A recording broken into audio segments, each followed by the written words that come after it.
Dios y Padre nuestro, en la nueva alianza convocas de entre todas las naciones un pueblo congregado por tu Espíritu. Concede que tu Iglesia, cumpliendo fielmente su misión, camine hacia ti junto con toda la familia de los hombres, y sea el fermento y el alma de la sociedad humana, para renovarla en Cristo y transformarla en familia de Dios. Por Jesucristo, nuestro Señor.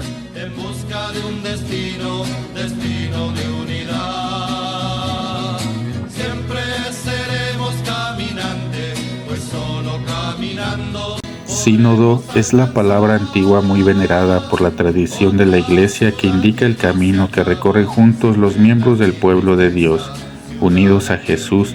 Remite por lo tanto al Señor Jesús, que se presenta a sí mismo como el camino, la verdad y la vida, y al hecho de que los cristianos, sus seguidores, en su origen fueron llamados los discípulos del camino, como escucharemos en el siguiente texto. Saulo, respirando amenazas contra los discípulos del Señor, se presentó al sumo sacerdote y le pidió cartas para las sinagogas de Damasco, autorizándolo para llevar presos a Jerusalén a los seguidores del camino del Señor que encontrara, hombres y mujeres. ¿Qué andaba haciendo Saulo? ¿Qué le pidió al sumo sacerdote? ¿Cómo se llama a las personas que Saulo quería llevar encadenadas a Jerusalén? Este texto es el inicio del relato de la conversión de San Pablo, y lo primero que hace es situar al protagonista.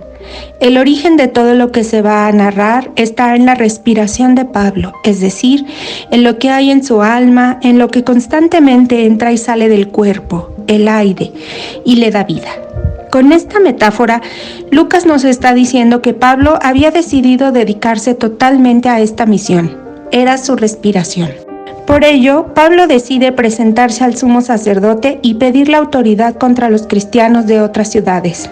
Sabemos que no era posible hacer un viaje de 600 kilómetros con un grupo de policía judía, atravesando distintas provincias del imperio, pues los romanos no lo hubiesen permitido. Pero lo importante no es el hecho, sino la crueldad con la que se nos presenta Pablo. Quería encadenar a hombres y mujeres. El primer nombre que recibieron los seguidores de Jesús fue los del camino. Un nombre realmente importante, porque era el que se dieron ellos mismos. El nombre de cristianos les fue dado por los paganos de Antioquía. Pasa lo mismo con otros grupos que son conocidos por los nombres que le pusieron sus oponentes. En cambio, los nombres dados por los componentes del mismo grupo son más interesantes, pues reflejan cómo se veían a ellos mismos, y se veían en camino. Esta idea sugiere que la fe en Cristo no es algo adquirido, estático, pasivo, sino más bien algo dinámico, activo, en movimiento. Por supuesto que esta idea del camino está inspirada en el propio Maestro. Jesús recorrió la antigua Palestina haciendo el bien, al decir del libro de Hechos.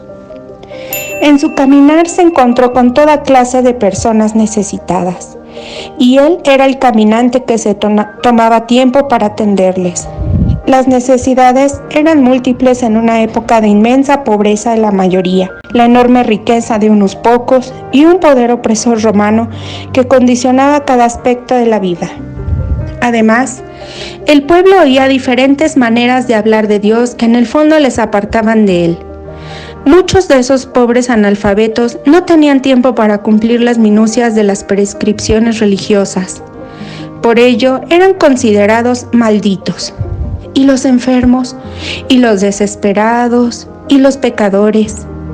Cuando parecía que estaban abocados a su propia soledad, aparece de pronto el caminante, que, como diría Antonio Machado, fue haciendo camino. Camino de compasión, de dignidad, de encuentros con los marginados, de aceptación de los inaceptables, de perdón, del Dios de la vida.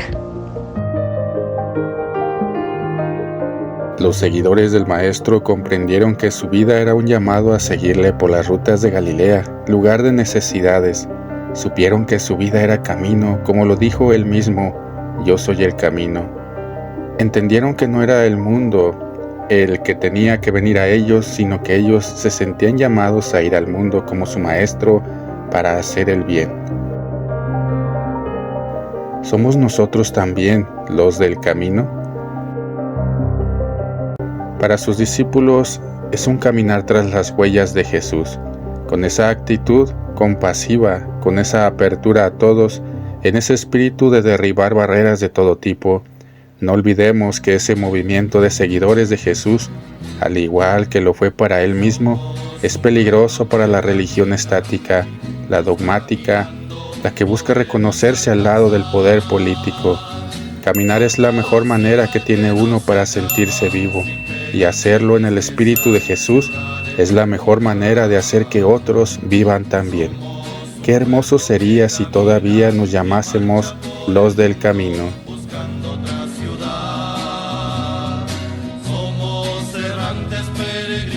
¿A qué nos compromete como discípulos misioneros el hecho de saber que por el bautismo estamos entre los considerados los del camino?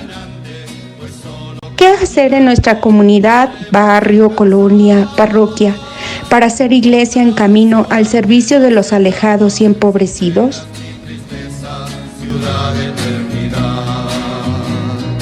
Somos un pueblo que camina y juntos caminando podremos alcanzar otra ciudad que no se acaba sin pena. Terminamos nuestro tema de Cuaresma recitando juntos el Salmo. El Señor es compasivo y justo, nuestro Dios es misericordioso. El Señor protege a los humildes. Yo estaba afligido y Él me salvó. Caminaré en presencia del Señor en la tierra de los vivientes. Mi paz, mi libertad. Sufren los hombres, mis hermanos, mas tú vienes con ellos y en ti alcanzarás